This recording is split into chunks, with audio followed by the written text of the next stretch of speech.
pertama atau paradigma yang ini harus kita tangkap sebagai sesuatu yang paling esensial. Lalu bagaimana pengaruhnya terhadap pemerintahan kita?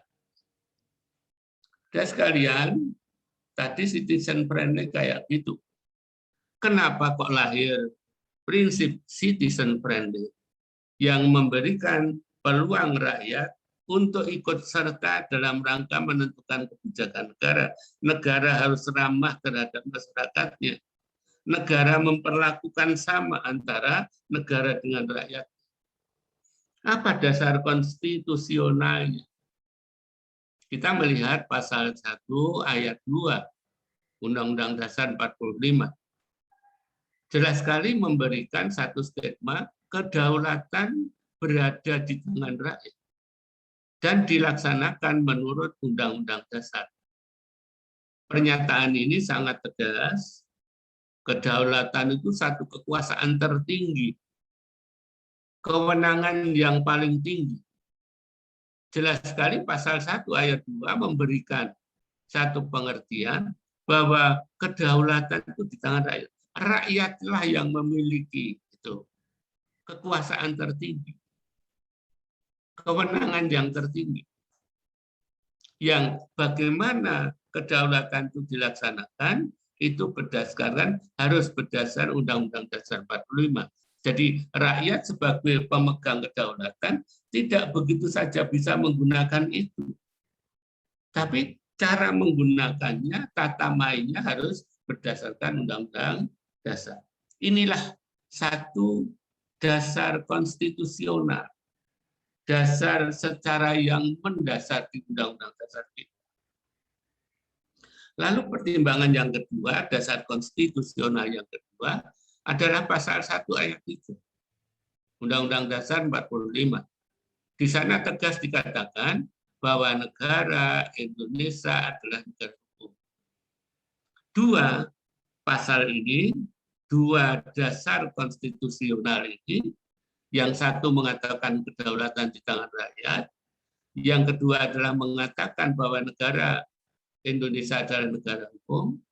Kalau ini kita mengacu pada undang-undang Dasar sebelum amandemen, maka negara hukum adalah negara hukum yang bukan Madstat, tapi Rechtsstaat, negara hukum Indonesia. Bukan negara kekuasaan. Ini disampaikan secara eksplisit di penjelasan Undang-Undang Dasar sebelum amandemen. Apa artinya? Ingin menegaskan bahwa seluruh perbuatan gitu, legalitas satu perbuatan negara maupun siapapun juga harus berdasar atas hukum. Hukum sebagai pemandunya, hukum sebagai satu dasar yang memberikan kewenangan dan sebagainya. Ya, dari dua pasal itu lahirlah prinsip citizen friendly. Jadi citizen friendly ini bukan barang baru. Citizen friendly sebetulnya secara paradigmatik telah ada pada konstitusi. Ya. Kenapa dulu memakai Price Air Mason? Kita tahu prinsip yang namanya Price Air Mason itu adalah prinsip yang berasal dari Eropa, dibawa oleh penjajah, lalu kita menerapkan hukum yang sama dengan itu. Tidak secara eksplisit juga kita menerapkan, tapi secara teoritik karena kita masuk kategori negara welfare state, maka sekaligus ada Price and Mason. Ya, kalau kita melihat mendasarkan pada konstitusi kita sendiri, ternyata kita punya pasal yang mendukung akan itu dan layak dijadikan paradigma, yaitu citizen friendly dengan memakai pasal 1 ayat 2 dan pasal 1 ayat 3. Yang di sini kita maknai citizen friendly itu adalah berarti warga masyarakat kita semuanya ini bukan objek, tapi melainkan kita itu subjek. Kalau objek itu hampir nyaris tidak memiliki hak dan kewajiban. Kalau kita adalah subjek, kalau subjek adalah pemegang hak dan kewajiban. Tidak hanya itu, Kita sebagai subjek yang aktif terlibat dalam penyelenggaraan pemerintahan. Tadi sudah kita jelaskan keberadaan hak untuk turut serta menentukan kebijakan negara. Jadi dengan lahirnya citizen friendly ini luar biasa kita berubah. Itu secara eksplisit ditegaskan. Kita adalah subjek hukum yang aktif terlibat dalam penyelenggaraan pemerintahan. Artinya hak-hak hukumnya itu jelas. Dinyatakan secara eksplisit bahwa mereka adalah memiliki hak-hak hukum untuk melakukan upaya apabila itu pihak pemerintah dari produk hukumnya itu ternyata melahirkan atau merugikan orang atau dan hukum perdata.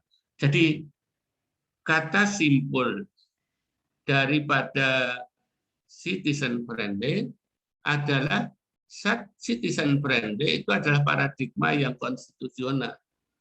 Paradigma yang memiliki dasar hukum. Sehingga lahirnya Undang-Undang Nomor 30 mencantumkan citizen friendly gitu ya. Itu adalah berlandas gitu, merupakan derivasi gitu ya, tetesan daripada Undang-Undang Dasar 45. Lalu apa pengaruhnya terhadap administrasi pemerintahan? Tadi saya sampaikan, karena sifatnya paradigmatik gitu ya, maka itu adalah merupakan nilai dasar. Gitu. Yang nilai dasar itu akan mempengaruhi seluruh aktivitas. Lah hukum mengatur, gitu ya, aktivitas pemerintahan di Indonesia diatur dalam Undang-Undang Nomor 30 itu yang itu mendapatkan celupan, mendapatkan pengaruh dari nilai dasar yang namanya citizen friend. Marilah kita lihat. Kalau tugas pemerintah itu apa? Tolong dicatat apabila nanti ada pertanyaan dipersilahkan. Dan sekalian, tugas pemerintahan pada Undang-Undang Nomor 30 tahun 2014 itu jelas sekali mewujudkan tujuan negara. Jadi yang dilakukan oleh negara ini adalah mereka sebagai eksekutif, pelaksana begitu, lembaga eksekutif, lembaga pelaksana. Pelaksana menuju ke apa? Menuju terwujudnya tujuan negara. Negara ini memiliki tujuan, ingin mencari atau mengetahui tujuan negara, ya lihatlah pada pembukaan Undang-Undang Dasar 45. Di antaranya adalah alinea keempat. Salah satu statementnya yang seringkali dibahas dalam hukum administrasi negara adalah tujuannya menciptakan kesejahteraan umum. Kesejahteraan umum itulah kesejahteraan umum bagi seluruh pihak, siapapun juga penghuni warga Indonesia. Ini adalah ingin disejahterakan oleh negara ini sebagai pelaksana, mewujudkan itu adalah pemerintahan. Jadi sistem yang ada, pemerintahan yang ada, itu tujuannya itu sebagai ujung daripada goal yang ingin diwujudkan atau nah, kalau dalam istilah lama namanya Bestursorok. Bestursorok itu adalah pemerintahan yang bertujuan menciptakan kesejahteraan umum. Jadi tugas utamanya itu.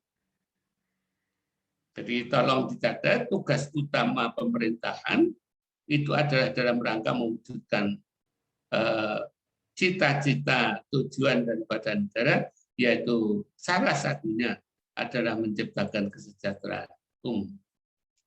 Lalu apa wewenangnya? Dan sekalian, wewenang itu adalah hak. Beda nanti dengan kewenangan. Jadi wewenang daripada pemerintah ini, yaitu di sini didefinisikan hak yang dimiliki oleh badan atau pejabat pemerintahan untuk menyelenggarakan negara itu hanya apa? Gitu. Yang pertama adalah hak mereka. Karena hak itu boleh dilakukan, boleh tidak, Tapi kalau dilakukan, mereka memiliki kompetensi, memiliki kewenangan. Nah, apa itu haknya? Yang pertama, untuk mengambil putusan, untuk menetapkan. Katakanlah si A memenuhi syarat, maka diangkat. Si A memenuhi syarat, maka diberikan izin. Itu namanya pemerintah memberikan satu ketetapan, mengambil keputusan atas permohonan orang. Anda mengajukan kartu penduduk, Anda mengajukan kartu KK sebagai contoh, Anda mengajukan izin usaha Anda. Nah, pemerintah dalam rangka untuk melihat satu permohonan, maka mengambil putusan. Putusan apa? Diizinkan. Putusan apa? Ditolak. Gitu.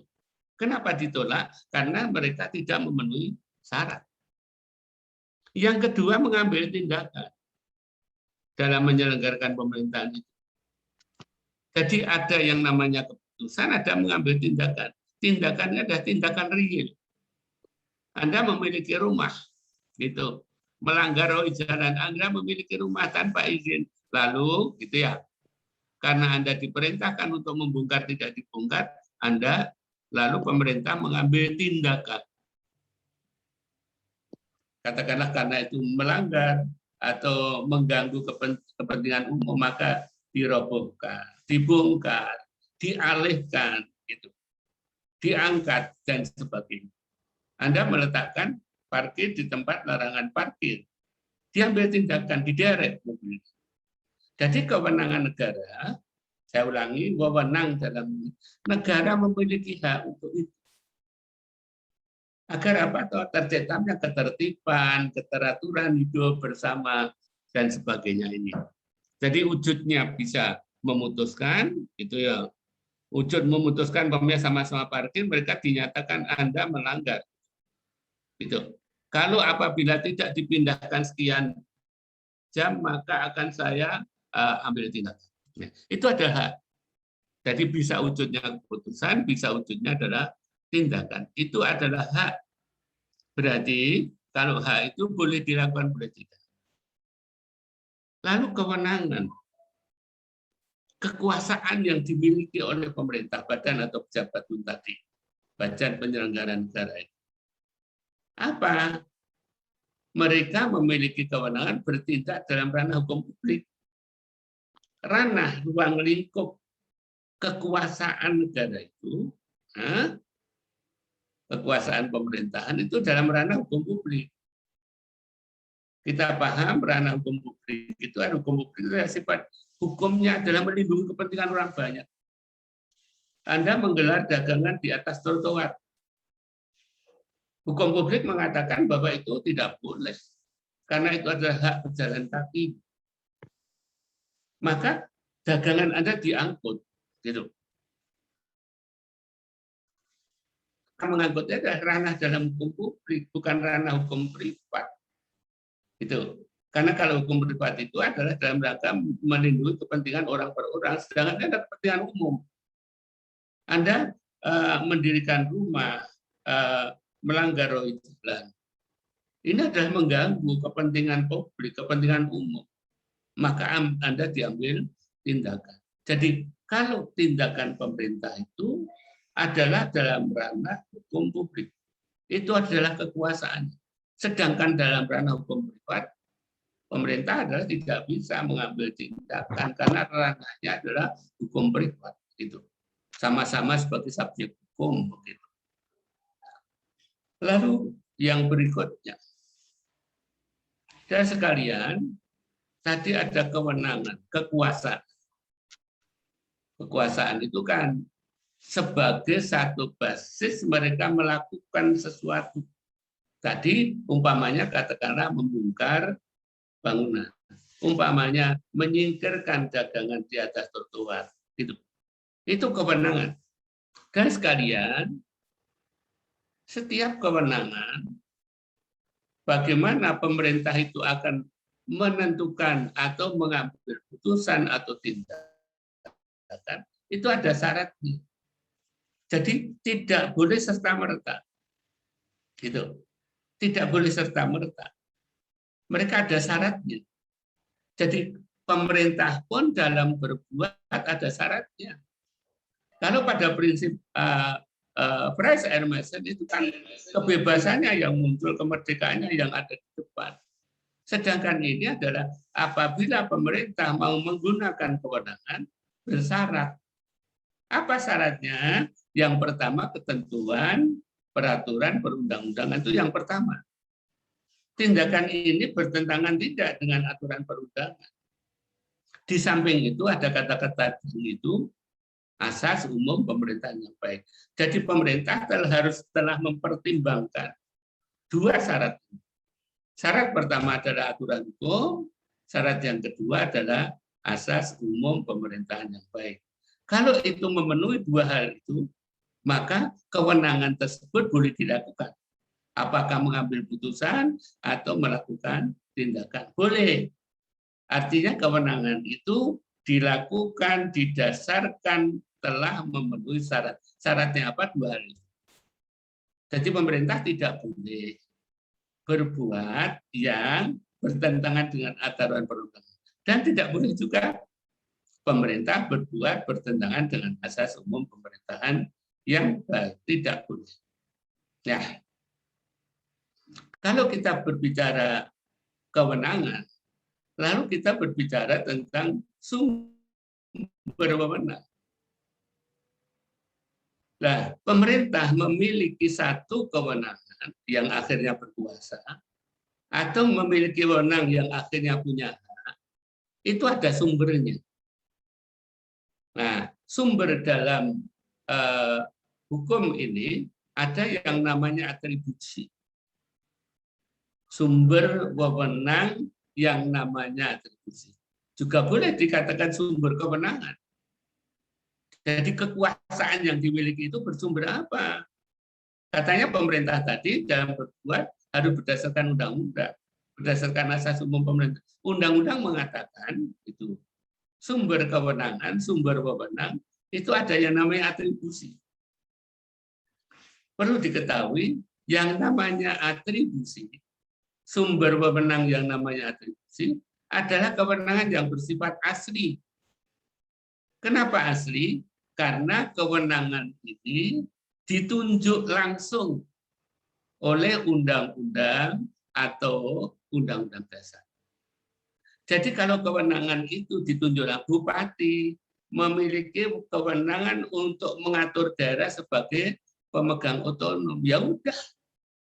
Undang-undang menunjuk itu, maka bupati adalah sebagai pemegang atribut. Nah, kewenangan yang semacam itu namanya kewenangan yang asli, yaitu yang diberikan oleh undang-undang atau undang-undang dasar kepada badan atau pejabat pemerintah. Ini adalah kewenangan yang tertinggi, kewenangan yang bersifat asli, kewenangan yang sifatnya adalah sangat tinggi, karena langsung ditunjuk oleh undang-undang, langsung ditunjuk oleh undang-undang dasar. Jadi ulangi lagi, yang pertama adalah yang namanya atribusi. Itu adalah kewenangan yang bersifat asli.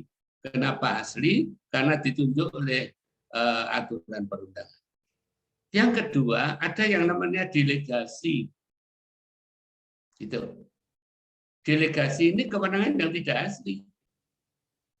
Karena kewenangan ini tidak ditunjuk oleh aturan perundangan, tapi merupakan proses pelimpahan. Pelimpahan dari pejabat yang berwenang, mungkin karena ketidakmungkinan mereka menjalankannya, gitu kan. Karena banyaknya atribut yang mereka miliki, kewenangan atribusi yang mereka miliki, maka melimpahkan. Gitu. Melimpahkan, katakanlah, bupati melimpahkan pada sekda, bupati melimpahkan kepada kepala dinas untuk mengatur masalah bangunan. Bupati mendelegasikan kewenangannya kepada dinas PU, katakanlah begitu. Nah, ini namanya terjadilah dinas PU memiliki kewenangan dasarnya delegasi. Artinya sewaktu-waktu bisa dicabut itu. Maka sifatnya tidak asli. Kenapa tidak asli? Hanya merupakan pelimpahan. Pemberian sementara dari pejabat yang memiliki atribut yang lebih tinggi kepada badan atau pejabat yang lebih rendah itu namanya delegasi.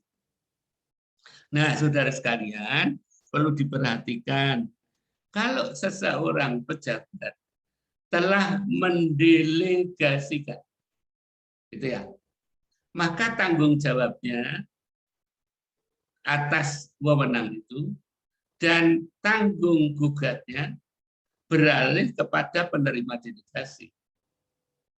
Jadi tadi saya contohkan bupati mendelegasikan kepada dinas PU, pekerjaan umum.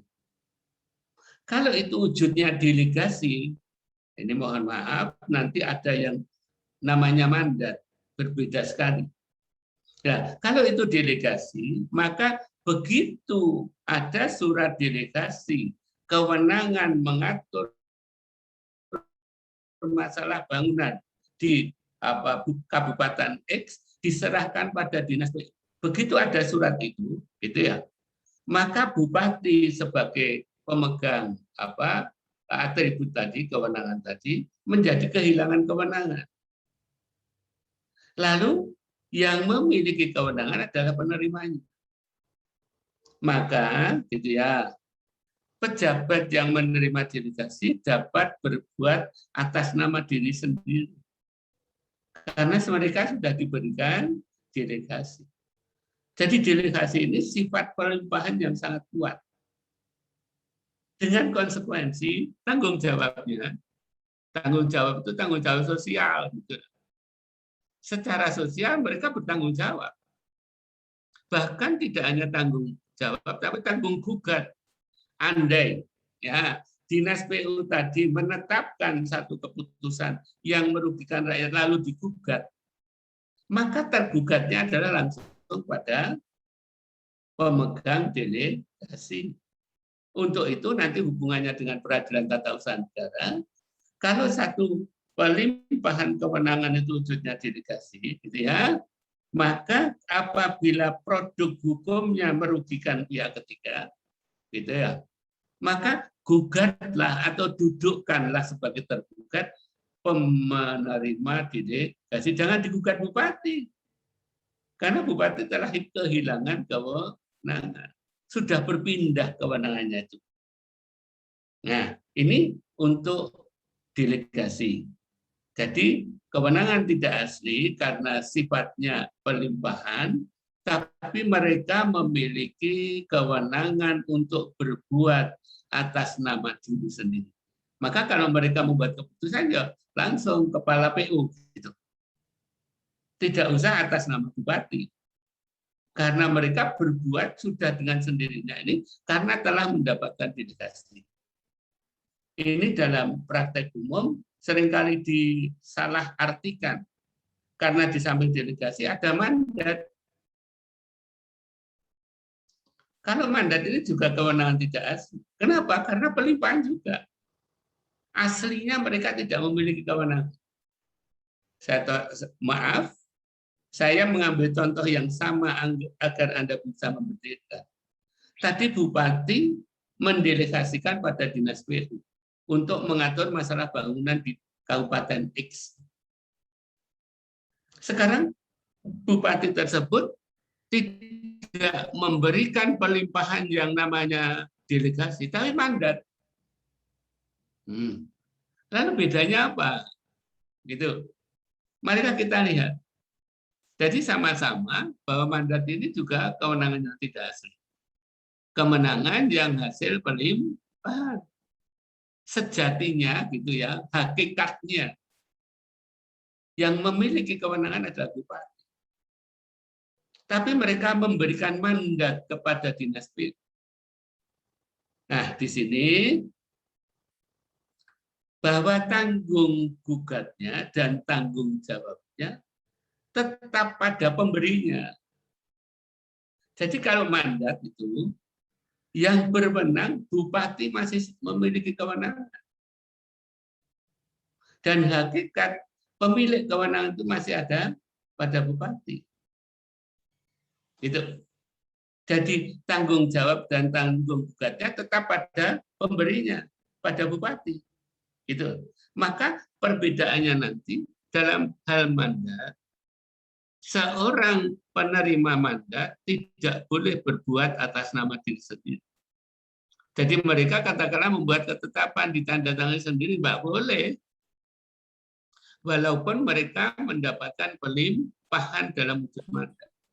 Nah, dalam hal ini, dalam prakteknya, mereka akan tanda tangan apabila katakanlah dinas PU tanda tangan karena sifat perlimpahannya hanya mandat, mereka pasti mencantumkan atas nama bupati, kepala dinas PU gitu.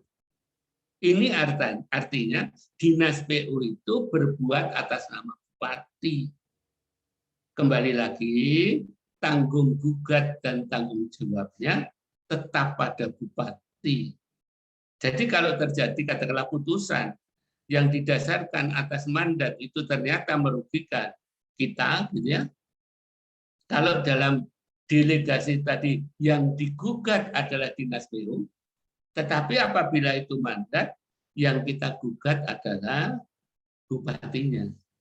Inilah yang harus kita pahami secara dasar karena dalam masalah pemerintahan itu sangat banyak halnya hubungannya dengan antara atribusi, delegasi, dan mandat sebagai sumber kewenangan, sumber wewenang, sumber hak atau sumber kekuasaan. Ini saya kira harus didasari lebih dahulu. Nanti kalau ada yang tidak paham boleh ditanyakan.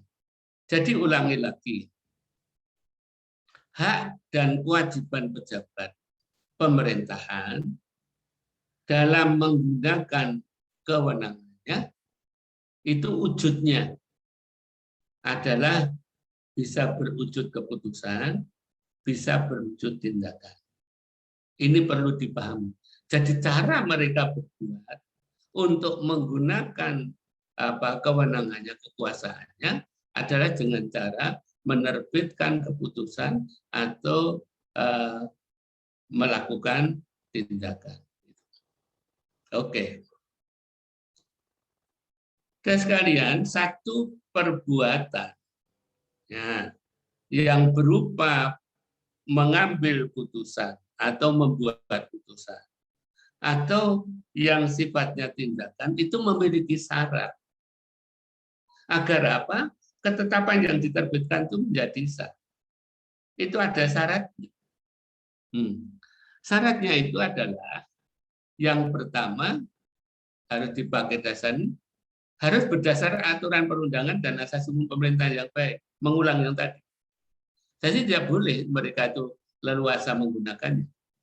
Jadi apabila mereka ingin menggunakan kekuasaannya, itu harus dalam bungkus dalam aturan perundangan dan asas umum pemerintahan yang baik. Yang kedua adalah berdasarkan kewenangannya. Apa kekuasaannya? Itu. Apakah kekuasaan itu telah dilimpahkan atau belum dan sebagainya. Wujudnya, bentuknya, bisa wujudnya keputusan tertulis, boleh. Keputusan elektronis, boleh. Gitu ya. Umpamanya katakanlah keputusan elektronis yang sekarang itu media banyak sekali, media elektronik, boleh digunakan. Yang ketiga adalah penetapan yang sifatnya tindakan. Jadi bentuk, ada syarat bentuk, ada syarat kewenangan, dan ada syarat hukum. Ini harus dipenuhi. Lah wujudnya isinya apa? Isi daripada satu produk ketetapan tadi, isinya bisa menerbitkan atau tidak menerbitkan, si A memohon izin diterbitkan, diberi izin. Atau si A mengajukan permohonan tidak diterbitkan, dibiarkan saja. Itu juga bagian daripada kekuasaan. Atau merubah yang semula mengizinkan menjadi dicabut. Atau menggantikan sama dengan mencabut, menunda, dan sebagainya. Dan sekalian, itu yang bisa kami sampaikan untuk sementara. Bu Nuni, bagaimana? Apakah dilanjutkan?